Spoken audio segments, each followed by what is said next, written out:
नमस्कार दोस्तों, superfast series में आपका स्वागत है।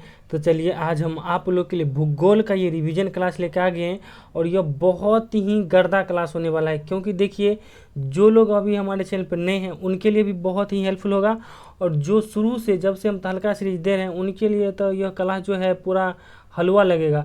तो आप लोग जो है इस वीडियो को पूरा वॉच कीजिए, क्योंकि इस वीडियो को बनाने में हम समय दिए हैं और आपके लिए selected question, selected extra fact बोलेंगे।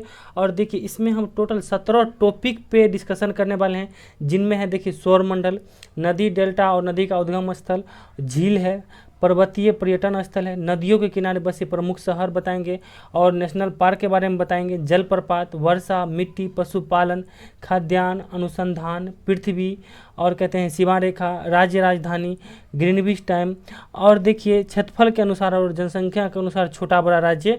यह जो है टोटल हम 17 टॉपिक पे डिस्कशन करने वाले हैं।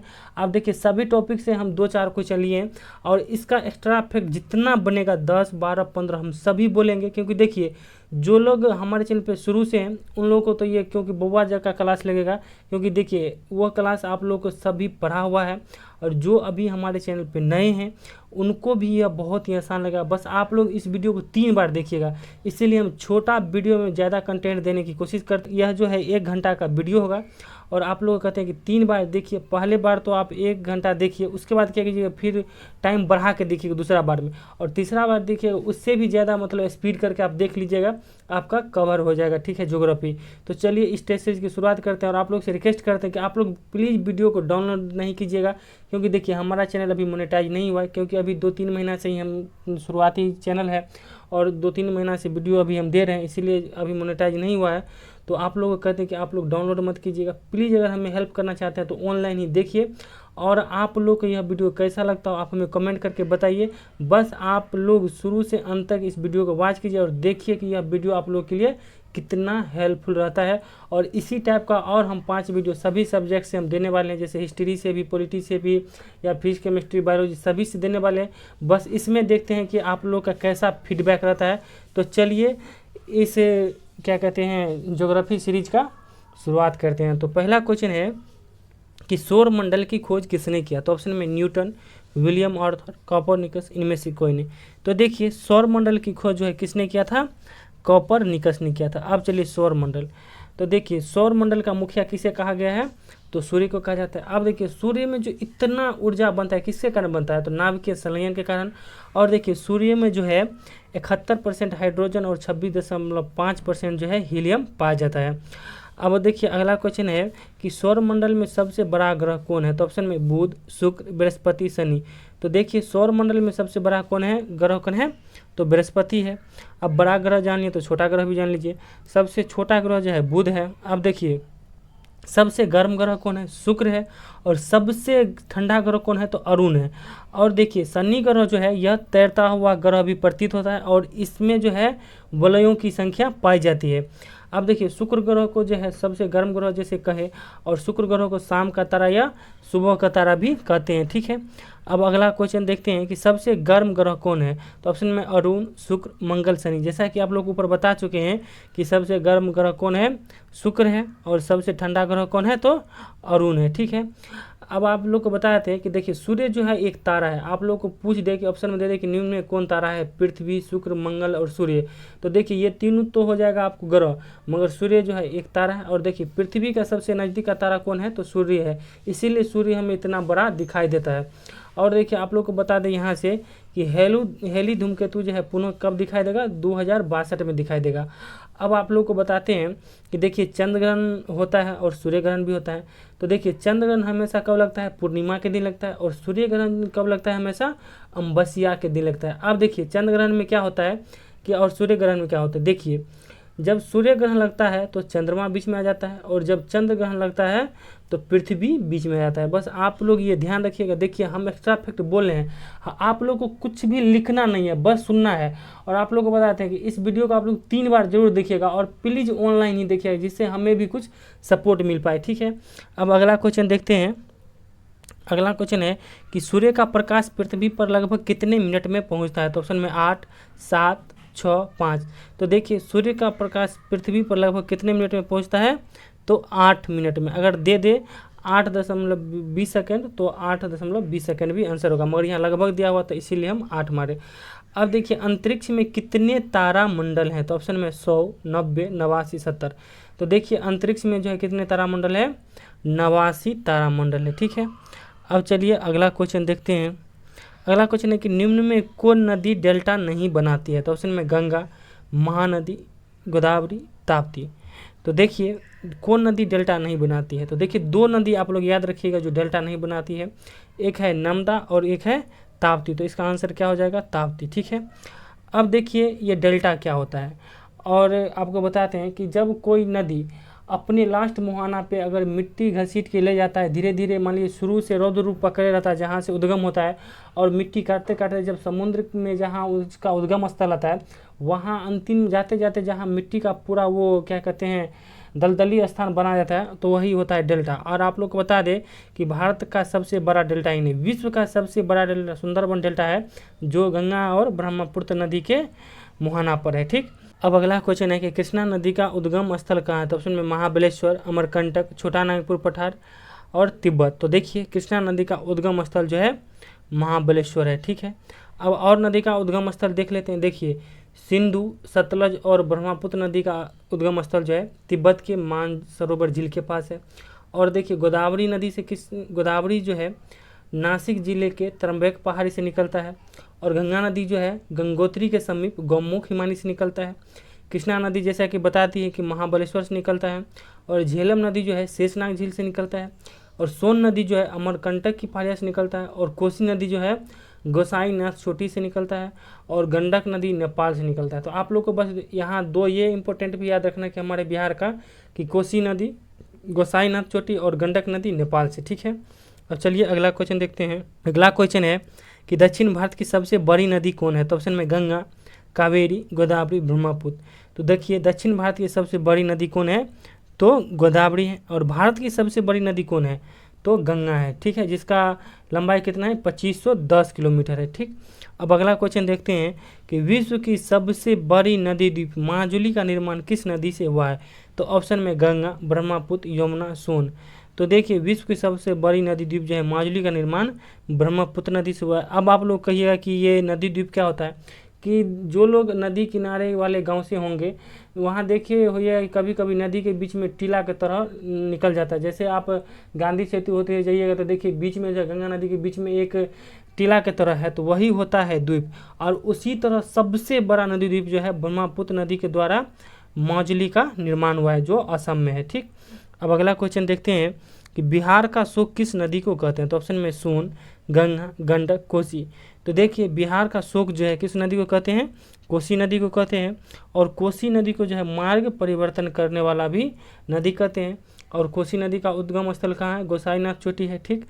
अब और गंडक नदी का कहाँ है, नेपाल है। और गंगा नदी का उद्गम स्थल कहाँ है, गंगोत्री के समीप है, ठीक। और देखिए सोन नदी का अमरकंटक की पहाड़ी है, जैसा कि हम ऊपर बता चुके हैं, फिर भी आप लोग की रिवाइज के लिए हम बोलते चले जाएंगे सब कुछ। अब अगला क्वेश्चन है कि चिल्का झील किस राज्य में है, तो ऑप्शन है महाराष्ट्र, ओडिशा, राजस्थान, जम्मू कश्मीर। तो देखिए चिल्का झील जो है ओडिशा में स्थित है, ठीक है, और यह झींगा पालन के लिए प्रसिद्ध है। अब देखिए लोनार झील कहाँ है, महाराष्ट्र में है। सांभर झील कहाँ है, राजस्थान में है। और उलर झील कहाँ है, तो जम्मू कश्मीर में है, ठीक। अब आप लोग को बताते हैं कि देखिए एकमात्र झील जिसमें एक तैरता हुआ पार्क है वो कौन सा झील है, तो लोकटक झील जो है मणिपुर में है, जिसमें केबुल लामजाओ पार्क है, ठीक। आप लोग बस ये 3-4 याद रखिएगा ना झील, बस इससे बाहर आप लोग को नहीं पूछेगा। और एक और झील यहाँ तो बता भी चुके हैं कि महाराष्ट्र में लोनार झील है, जो कि उल्का पिंड के गिरने से बना है, ठीक। अब अगला क्वेश्चन देखते हैं। अगला क्वेश्चन है कि एकमात्र तैरता हुआ पार्क किस झील में है, तो ऑप्शन में चिल्का झील, उबुलर झील, लोकटक झील, लोनार झील। तो देखिए एकमात्र तैरता हुआ पार्क जो है किस झील में, जैसा कि ऊपर हम बता चुके हैं, तो वो है लोकटक झील मणिपुर में। उस पार्क का नाम क्या है, केबुल लामजाओ पार्क है, ठीक। अब देखिए चिल्का झील कहाँ है, तो चिल्का झील उड़ीसा में, उबुलर झील जम्मू कश्मीर में है, और लोनार झील कहाँ है, महाराष्ट्र में है। अब अगला क्वेश्चन है कि ऊटी पर्यटन स्थल किस राज्य में है, तो ऑप्शन में तमिलनाडु, उत्तराखंड, हिमाचल प्रदेश, गुलमर्ग। तो देखिए ऊटी जो है पर्यटन स्थल कहाँ है, तो ऊटी जो है आप लोग को कहाँ है, ये है तमिलनाडु में, ठीक है। अब और पर्यटन स्थल देख लेते हैं। देखिए गुलमर्ग कहाँ है, जम्मू कश्मीर में है। शिमला कहाँ है, हिमाचल प्रदेश में है, ठीक है। और आपको देखिए उत्तराखंड में कौन है, मसूरी जो है उत्तराखंड में स्थित है। दार्जिलिंग पर्यटन स्थल कहाँ है, तो ये पश्चिम बंगाल में है, ठीक। अब चलिए अगला क्वेश्चन देखते हैं। अगला क्वेश्चन है कि आगरा किस नदी के किनारे स्थित है, तो ऑप्शन में गंगा, यमुना, सरयू, हुगली। तो देखिए आगरा जो है यमुना नदी के किनारे स्थित है। अब देखिए नदियों के किनारे बसे प्रमुख शहर को देख लेते हैं। देखिए दिल्ली, आगरा और मथुरा जो है यमुना नदी के किनारे स्थित है। इलाहाबाद जो है गंगा और यमुना के संगम पर स्थित है। हरिद्वार, कानपुर और वाराणसी जो है और पटना गंगा नदी के किनारे स्थित है। और अहमदाबाद जो है साबरमती नदी के किनारे स्थित है। जमशेदपुर है स्वर्ण रेखा नदी के किनारे स्थित, ठीक है। अब चलिए अगला क्वेश्चन देखते हैं। अब अगला क्वेश्चन है कि नेशनल पार्क यानी राष्ट्रीय उद्यान से। अब देखिए क्वेश्चन क्या है कि काजीरंगा नेशनल पार्क किस राज्य में है, तो ऑप्शन में पश्चिम बंगाल, मध्य प्रदेश, असम, उत्तराखंड। तो देखिए काजीरंगा नेशनल पार्क जो है कहाँ है, असम में स्थित है और यह एक सींग वाले गैंडे के लिए प्रसिद्ध है। अब देखिए सुंदरबन नेशनल पार्क कहाँ है, पश्चिम बंगाल में है। अब देखिए मध्य प्रदेश का देख लेते हैं, ठीक है। अब देखिए मध्य प्रदेश में कौन है, तो कान्हा और किसली जो है मध्य प्रदेश में है। अब देखिए उत्तराखंड में जिम कॉर्बेट नेशनल पार्क कहाँ है, उत्तराखंड में। और भी देख लेते हैं, गिर राष्ट्रीय उद्यान कहाँ है, गुजरात में। जिम कॉर्बेट नेशनल पार्क कहाँ है, उत्तराखंड, जैसा कि बता चुके हैं। अब देखिए बांदीपुर जो है राष्ट्रीय उद्यान कहाँ है, कर्नाटक में। पेरियार राष्ट्रीय उद्यान कहाँ है, केरल में। सिम्पलीपाल राष्ट्रीय उद्यान कहाँ है, ओडिशा में है।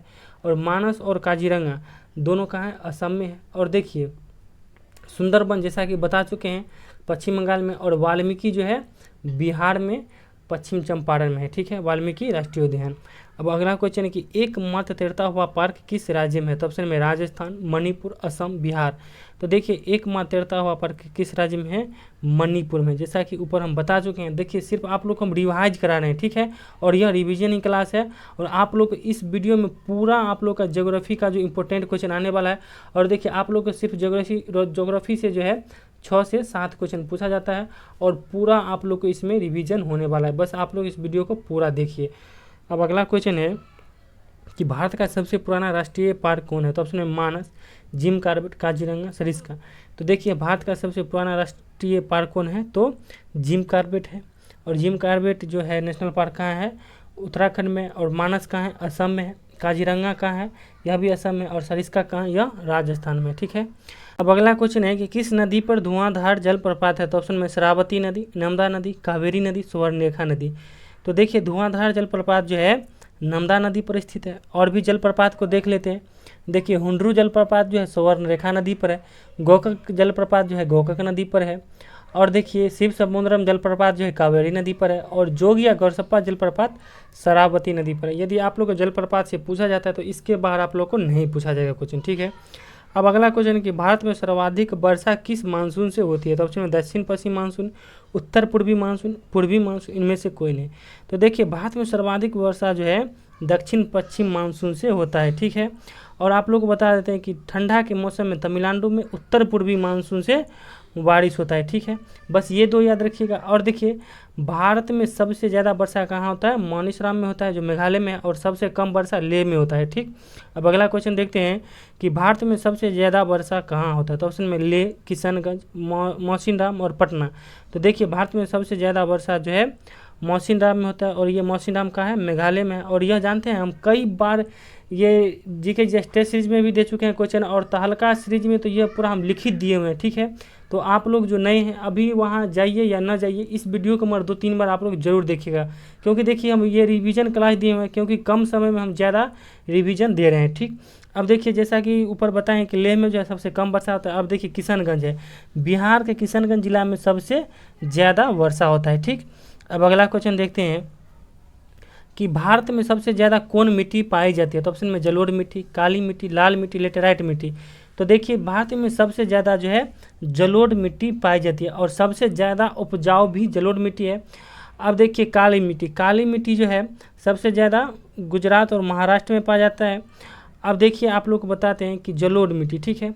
देखिए पुरानी जलोढ़ मिट्टी को जो है बांगर कहते हैं और नवीन जलोढ़ मिट्टी को खादर कहते हैं। और काली मिट्टी का दूसरा नाम रेगुर मिट्टी भी है। और देखिए काली मिट्टी जो है कपास के उत्पादन के लिए उपयुक्त मिट्टी है। अब अगला क्वेश्चन देखते हैं कि पुरानी जलोढ़ मिट्टी को और किस नाम से जानते हैं, तो ऑप्शन में बांगर, खादर, रेगुर, इनमें से कोई नहीं।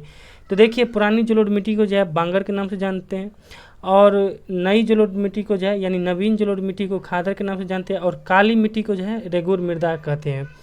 अब देखिए अगला क्वेश्चन है कि काली मिट्टी का सबसे अधिक विस्तार किस राज्य में? तो ऑप्शन में महाराष्ट्र, बिहार, गुजरात, असम।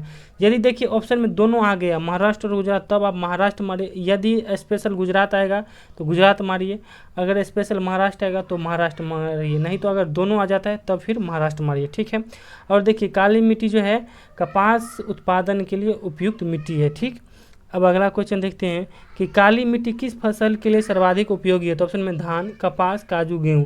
तो जैसा कि ऊपर बताए हैं कि काली मिट्टी जो है कपास उत्पादन के लिए बहुत प्रसिद्ध है। अब अगला क्वेश्चन है कि रेगुर मृदा किस मिट्टी को कहा जाता है? तो ऑप्शन में काली, जलोढ़, लाल, और इनमें से कोई नहीं। तो देखिए रेगुर मृदा जो है काली मिट्टी को कहा जाता है। अब देख रहे हैं ना कि रिवीजन के सारे ऊपर बताए और नीचे तुरंत उसका ऑब्जेक्टिव भी आ गया। तो यही है रिवीजन क्लास, ठीक है। और आप लोग कहते हैं कि आप लोग हमारे चैनल पे बने रहिए और देखिए दरोगा का जो 16 अगस्त से तैयारी करेंगे। और कौन कौन लोग चाहते हैं कि बिहार कांस्टेबल चाहे बीपीएससी, और आप लोग जो बीएड करने जा रहे हैं आप लोग को 50 क्वेश्चन जो है जीके जीएस से भी आएगा स्टेट में। तो इसीलिए अभी से ही जीके जीएस मजबूत कीजिए और कभी थकना नहीं है, कभी हारना नहीं है, कभी रुकना नहीं है, और पूरा 100 में 100 मार्क हम लोग को लाना है, ठीक है। तो चलिए अगला क्वेश्चन देखते हैं कि रेशम पालन किसके अंतर्गत आता है? तो ऑप्शन में floriculture, PC culture, sericulture, apiculture. तो देखिए रेशम पालन जो है सेरिकल्चर के अंतर्गत आता है। अब देखिए फ्लोरिकल्चर यानी देखिए फ्लोरिकल्चर के अंतर्गत क्या आता है? फूल की खेती आता है। पीसी कल्चर के अंतर्गत आता है मछली पालन, और एपी कल्चर के अंतर्गत आता है मधुमक्खी पालन, और विटी कल्चर के अंतर्गत आता है अंगूर की खेती, ठीक है। बस ये 5 आप याद जरूर रखिएगा। अब अगला क्वेश्चन देखते हैं। अगला क्वेश्चन है कि श्वेत क्रांति किससे संबंधित है? उसमें दूध उत्पादन, मछली पालन, अंडा उत्पादन, खाद्यान्न उत्पादन। तो देखिए श्वेत क्रांति, ठीक है, यहाँ श्वेत होगा, ठीक। तो देखिए श्वेत क्रांति किससे संबंधित है? तो ये दूध उत्पादन संबंधित है। और देखिए और भी क्रांति आप लोग को बता देते हैं। देखिए हरित क्रांति जो है खाद्यान्न उत्पादन संबंधित है। अब देखिए श्वेत क्रांति जैसा कि बता दिया आप लोग को दूध उत्पादन, और नीली क्रांति देखिए मछली उत्पादन संबंधित है। रजत क्रांति जो है अंडा उत्पादन संबंधित है। और देखिए पीली क्रांति जो है तिलहन उत्पादन संबंधित है। लाल क्रांति जो है टमाटर और मांस उत्पादन संबंधित है। गोल क्रांति जो है आलू उत्पादन संबंधित है। और सुनहरी क्रांति जो है फल उत्पादन से संबंधित है, ठीक। अब अगला क्वेश्चन है कि चावल सबसे ज़्यादा किस राज्य में उत्पादन होता है? तो ऑप्शन है मध्य प्रदेश, पश्चिम बंगाल, गुजरात, राजस्थान। तो देखिए चावल सबसे ज़्यादा जो है कहाँ होता है? पश्चिम बंगाल में उत्पादन होता है। और देखिए आप चावल यानी धान से याद रख सकते हैं कि पश्चिम बंगाल के जो है राज्यपाल कौन है? धनखड़ साहब हैं, ठीक है। अब और भी देख लेते हैं कि किस राज्य में कौन फसल ज़्यादा उत्पादन होता है। तो देखिए चावल जैसा कि पश्चिम बंगाल हो गया, गेहूँ जो है उत्तर प्रदेश में जो सबसे ज़्यादा होता है, मगर प्रति हेक्टेयर की बात कहा जाए तो पंजाब में होता है। और मक्का सबसे ज़्यादा महाराष्ट्र में होता है। और मूंगफली सबसे ज़्यादा कहाँ होता है? गुजरात में होता है। और देखिए सोयाबीन सबसे ज़्यादा कहाँ होता है? मध्य प्रदेश में होता है। अब सॉरी ये राजस्थान में टिक कर दी, ठीक है, सॉरी। देखिए तिलहन यानी सरसों जो है सबसे ज़्यादा राजस्थान में होता है, ठीक है। और सोयाबीन मध्य प्रदेश में होता है, ठीक। अब देखिए गन्ना जो है सबसे ज़्यादा कहाँ होता है? उत्तर प्रदेश में होता है। और देखिए कपास जो है सबसे ज़्यादा महाराष्ट्र और गुजरात में होता है, ठीक। अब अगला क्वेश्चन देखते हैं कि केंद्रीय चावल अनुसंधान केंद्र कहाँ स्थित है? तो ऑप्शन में शिमला, राजमुंदरी, कटक, नागपुर। तो देखिए केंद्रीय चावल अनुसंधान केंद्र कहाँ है? कटक में स्थित है। और भी देखिए कृषि से संबंधित अनुसंधान केंद्र देख लेते हैं। तो देखिए केंद्रीय कपास अनुसंधान केंद्र कहाँ है? तो यह जो है आपको नागपुर में है। और केंद्रीय गन्ना प्रजनन केंद्र कहाँ है? कोयम्बटूर में है। और देखिए केंद्रीय गन्ना अनुसंधान केंद्र कहाँ है? तो यह लखनऊ में है। और देखिए केंद्रीय आलू अनुसंधान केंद्र कहाँ है? शिमला में है। और केंद्रीय रेशम अनुसंधान केंद्र कहाँ है? तो मैसूर कर्नाटक में है। केंद्रीय तंबाकू अनुसंधान केंद्र कहाँ है? राजमुंदरी में है। और केंद्रीय नारियल अनुसंधान केंद्र है तो कासरगोड में, ठीक। अब चलिए अगला क्वेश्चन देखते हैं। अगला क्वेश्चन है कि भाखड़ा नागल परियोजना किस नदी पर है? तो ऑप्शन में सतलज नदी, महानदी, गोदावरी नदी, कृष्णा नदी। तो देखिए भाखड़ा नागल परियोजना जो किस नदी पर स्थित है? तो यह जो है आपको सतलज नदी पर स्थित है, ठीक है। और भी देखिए परियोजना, नदी परियोजना हम लोग देख लेते हैं। देखिए हीराकुंड बांध परियोजना जो है महानदी पर है। जैकबाड़ी परियोजना गोदावरी नदी पर है। नागा अर्जुन सागर परियोजना कहाँ है? कृष्णा नदी पर है। टिहरी बांध परियोजना जो है भागीरथी नदी पर है, और दामोदर घाटी परियोजना का है, दामोदर नदी पर है, और कोसी परियोजना जो है कोसी नदी पर है, और गंडक परियोजना गंडक नदी पर है। हमारे यह बिहार से 2 है, कोसी परियोजना कोसी नदी और गंडक परियोजना गंडक नदी। ये जरूर आप लोग याद रखिएगा। जानते हैं कि हमें इतना स्पीड में क्यों बोलना पड़ा है, क्योंकि बगल में बच्चे लोग खेल रहे हैं और हम कह भी नहीं सकते हैं कि तुम लोग चुप हो जाओ या खेलना छोड़ दो, और वो लोग बहुत चिल्ला रहा है, समझे। हम खुद डिस्टर्ब हो रहे हैं और इसीलिए हमको लगता है कि जल्दी से जल्दी वीडियो रिकॉर्ड कर ले, ठीक। अब देखिए अगला क्वेश्चन है कि स्वर्ण मंदिर का शहर किस शहर को कहा जाता है। ऑप्शन में मुंबई, अमृतसर, श्रीनगर, कोलकाता। तो देखिए स्वर्ण मंदिर का शहर जो है अमृतसर को कहा जाता है। और भी देख लेते हैं किस शहर को क्या कहा जाता है। तो देखिए 7 टापुओं का नगर जो है कोलकाता कहा जाता है। और देखिए झीलों का नगर या पृथ्वी का स्वर्ग जो है श्रीनगर को कहा जाता है। महलों का शहर कोलकाता कहा जाता है। सोया प्रदेश मध्य प्रदेश कहा जाता है। मसालों का बगीचा केरल कहा जाता है, क्योंकि सबसे ज़्यादा केरल में मसाला का उत्पादन होता है। भारत का प्रवेश द्वार कौन है, मुंबई है। गुलाबी नगरी किसे कहते हैं, तो जयपुर कहते हैं। और त्योहारों का नगर कौन है, मदुरै है। नवाबों का शहर कौन है, हमारे पड़ोसी राज्य की राजधानी उत्तर प्रदेश की लखनऊ है। और पेठा नगरी किसे कहते हैं, आगरा कहते हैं। पेठा जानते हैं हम लोग जो मुरब्बा खाते हैं उसी को पेठा कहते हैं, ठीक। अब चलिए अगला क्वेश्चन देखते हैं। अगला क्वेश्चन है कि निम्न में कौन मध्य प्रदेश की राजधानी है। तो उसने पटना, कोलकाता, भोपाल, मुंबई। तो देखिए मध्य प्रदेश की राजधानी कौन है, भोपाल है। अब देखिए पटना किसकी राजधानी है, तो बिहार की है। कोलकाता पश्चिम बंगाल की राजधानी है। और जो है महाराष्ट्र की राजधानी कौन है, मुंबई। अब बहुत सारा राजधानी भी देख लेते हैं। जैसे देखिए अब शुरू से पहले तो अपना पड़ोसी राज्य और अपना राज्य भी देख लेते हैं। जैसे बिहार का पटना हो गया, उत्तर प्रदेश का लखनऊ है, पश्चिम बंगाल की राजधानी कोलकाता है, और झारखंड का रांची हो गया। मध्य प्रदेश का ले लीजिए भोपाल हो गया, और राजस्थान का कौन है, जयपुर है। छत्तीसगढ़ का रायपुर हो गया। महाराष्ट्र का मुंबई है। अब चलिए आप पूर्वी भारत का देख लेते हैं कुछ, ठीक है। जैसे अरुणाचल प्रदेश का देखिए ईटानगर राजधानी है। मेघालय का राजधानी कौन है, शिलोंग है। असम का राजधानी दिसपुर है। मिजोरम का राजधानी आइजोल है। और सिक्किम का राजधानी गंगटोक है। और मणिपुर की राजधानी जो है इम्फाल है। और त्रिपुरा की राजधानी अगरतला है। अब चलिए दक्षिण भारत की कुछ देख लेते हैं। जैसे केरल की राजधानी तिरुवनंतपुरम है। कर्नाटक की राजधानी बेंगलुरु है। और गोवा की राजधानी पणजी है, ठीक। बस आप लोग इतना याद रखिएगा। इस वीडियो को आप लोग बार बार देखिए, आप लोग से क्वेश्चन एक भी नहीं छूटने वाला है, ठीक। अब अगला क्वेश्चन देखते हैं। अगला क्वेश्चन है कि पृथ्वी की अपनी कक्षा में गति है। तो ऑप्शन में पश्चिम से पूर्व, पूर्व से पश्चिम, उत्तर से दक्षिण, दक्षिण से उत्तर। तो देखिए पृथ्वी की अपनी कक्षा में गति कहाँ से कहाँ है, तो पश्चिम से पूर्व है। और पृथ्वी अपने एक्स पे कितना झुका हुआ है, तो 23.5 डिग्री झुका हुआ है, ठीक है। और पृथ्वी का आयु देखिए किससे ज्ञात करते हैं, तो यूरेनियम डेटिंग विधि से करते हैं। और पृथ्वी का एकमात्र उपग्रह कौन है, चंद्रमा है, ठीक। अब चलिए अगला क्वेश्चन देखते हैं कि पृथ्वी का कितना प्रतिशत हिस्सा जल से ढका हुआ है। तो ऑप्शन में 29%, 60%, 71%, 90%। तो देखिए पृथ्वी का कितना प्रतिशत हिस्सा जल से ढका हुआ है, तो 71% हिस्सा जल से ढका हुआ है, ठीक। अब अगला क्वेश्चन है कि सबसे ज़्यादा सोना किस राज्य में उत्पन्न होता है, उत्पन्न करते हैं, उत्पादन होता है, ठीक। तो देखिए ऑप्शन में मध्य प्रदेश, कर्नाटक, राजस्थान, उड़ीसा। तो सबसे ज़्यादा सोना जो है आपको कर्नाटक के कोलार खान में उत्पन्न होता है, ठीक है, यानी उत्पादन होता है। अब देखिए हीरा जो है सबसे ज़्यादा मध्य प्रदेश में उत्पादन होता है, और यह जो है पन्ना के खान में होता है। और चांदी सबसे ज़्यादा कहाँ उत्पादन होता है, तो राजस्थान में उत्पादन होता है। और लोहा सबसे ज़्यादा उड़ीसा में उत्पादन होता है, ठीक। देखिए पता है हम खुद डिस्टर्ब हो चुके हैं अभी रिकॉर्डिंग करते वक्त। बच्चा लोग इतना हल्ला करे समझिए हम क्या कहें, और बच्चा को कुछ कह भी नहीं सकते हैं, ठीक। तो आप लोग ही थोड़ा मैनेज कीजिएगा। वैसे भी रिवीजन क्लास, क्योंकि हम जितना अभी पढ़ा रहे हैं आप लोग को पढ़ा चुके हैं, इसीलिए आप लोग घबराइएगा नहीं। बस एक वीडियो से आप लोग बार बार देखिए और आप लोग को तैयारी हो जाएगा। जो लोग पढ़ चुके हैं और जो लोग नए हैं आप लोग 3 बार जरूर देखिए, और प्लीज़ ऑनलाइन ही देखिए हमारे वीडियो को। और जिन लोगों को हमारा यह वीडियो अच्छा लगे रिवीजन क्लास, प्लीज़ वीडियो को आप लोग जरूर लाइक कीजिए। और चाहते हैं कि इस तरह के और भी वीडियो सभी सब्जेक्ट का है, तो हमें इस वीडियो को लाइक करके ज़रूर सपोर्ट कीजिए, ठीक है। तो चलिए अगला क्वेश्चन देखते हैं। अगला क्वेश्चन है कि भारत की सबसे दक्षिणी बिंदु कौन है। तो ऑप्शन में इंदिरा पॉइंट, किबिथु, गौरमाथा। तो देखिए भारत की सबसे दक्षिणी बिंदु कौन है, ठीक है। तो जैसा कि ऑप्शन में देखिए इंदिरा कॉल, हम इधर से लिए उत्तर दक्षिण पूर्व पश्चिम। तो देखिए इंदिरा कॉल यह सबसे हो गया उत्तरी बिंदु, ठीक है।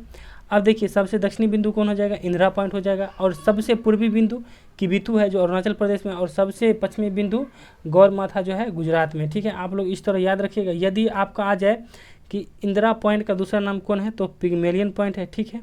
और देखिए दक्षिण, यदि भारत का सबसे दक्षिणी अगर सतह से पूछा जाए कि कौन सा स्थल है दक्षिणी बिंदु, तो केप कोमोरिन हो जाएगा, ठीक। अब अगला क्वेश्चन देखते हैं कि क्षेत्रफल की दृष्टि से सबसे बड़ा राज्य कौन है। तो ऑप्शन में उत्तर प्रदेश, बिहार, राजस्थान, सिक्किम। तो देखिए क्षेत्रफल की दृष्टि से सबसे बड़ा राज्य कौन है, राजस्थान है। और क्षेत्रफल की दृष्टि से सबसे छोटा राज्य कौन है, गोवा है। अब देखिए जनसंख्या की दृष्टि से सबसे बड़ा राज्य कौन है, तो उत्तर प्रदेश है। और जनसंख्या की दृष्टि से सबसे छोटा राज्य कौन है, तो सिक्किम है, ठीक है। और जनसंख्या घनत्व सबसे ज़्यादा किस राज्य में पाया जाता है, सबसे ज़्यादा तो हमारे बिहार में, और सबसे कम जनसंख्या घनत्व अरुणाचल प्रदेश में पाया जाता है, ठीक। अब अगला क्वेश्चन है कि देखिए मैकमोहन रेखा किस देश के बीच में। तो ऑप्शन है भारत पाकिस्तान, भारत चीन, दोनों इनमें से कौन है। तो देखिए मैकमोहन रेखा जो है भारत और चीन के बीच में स्थित है। और एक और रेखा आप लोग याद रखिए, रेड क्लिफ रेखा। रेड क्लिफ रेखा जो है भारत और पाकिस्तान के बीच में स्थित है, ठीक है। अब देखिए आपको बता देते हैं कि देखिए भारत से कितना मतलब कितने राज्य से जो है कर्क रेखा गुजरता है, और कितने राज्य से जो है भारत का समान ये कहते हैं ग्रीनविच रेखा गुजरता है। तो उसको भी हम देखते हैं। तो चलिए अगला क्वेश्चन है कि भारत का मानक समय कितने डिग्री देशांतर पर स्थित है। तो आप लोग हमें यह क्वेश्चन मतलब बताइएगा आंसर कमेंट करके, यानी भारत का मानक समय कितने डिग्री देशांतर पर। आप लोग बता देते हैं कि भारत का मानक समय जो है ग्रीनविच टाइम से 5.5 घंटा आगे है, और यह जो है इलाहाबाद के नैनी में है। बस आप लोग जो है डिग्री हमें कमेंट करके बताइएगा। और आप लोग बताते हैं कि भारत में जो है 8 राज्य से जो है कर्क रेखा गुजरता है, और जो है 5 राज्य से जो है ग्रीनविच रेखा गुजरता है। और 8 राज्य कौन कौन है तो देख लेते हैं। देखिए उधर से ले लीजिए आप लोग, पश्चिम से गुजरात, राजस्थान, मध्य प्रदेश, छत्तीसगढ़, झारखंड, पश्चिम बंगाल, त्रिपुरा, मिजोरम, ठीक है। और बस आप लोग इस तरह याद रखें। नहीं तो एक प्रचलित ट्रिक है कि मृत पर गमछा जार, आप लोग इससे भी याद रख सकते हैं, क्योंकि आप लोग को ऑप्शन दे देगा कि कौन से राज्य से कर्क रेखा गुजरता है, तो आप लोग यहाँ मार पाइएगा, ठीक है। तो चलिए आज के लिए इतना तक। हम देखिए जितना भी इम्पोर्टेंट आप लोग को बनता था, जितना क्वेश्चन हमको लगा आने वाला है, हम सभी भारत के भूगोल से करा दिए हैं, ठीक है। और देखिए और भी हम टेस्ट सीरीज में जो भी छुटाव है आप लोग हमें कमेंट करके बताइएगा, हम सभी को इंक्लूड कर देंगे। बस आप लोग घबराइए नहीं। और यदि इस तरह की और भी सीरीज चाहिए दूसरे सब्जेक्ट का, तो प्लीज़ वीडियो को लाइक कीजिए और हमें कमेंट करके ज़रूर फीडबैक दीजिए। Thank you, all the best. और अपने तैयारी में जम के लगे रहिए। Thank you.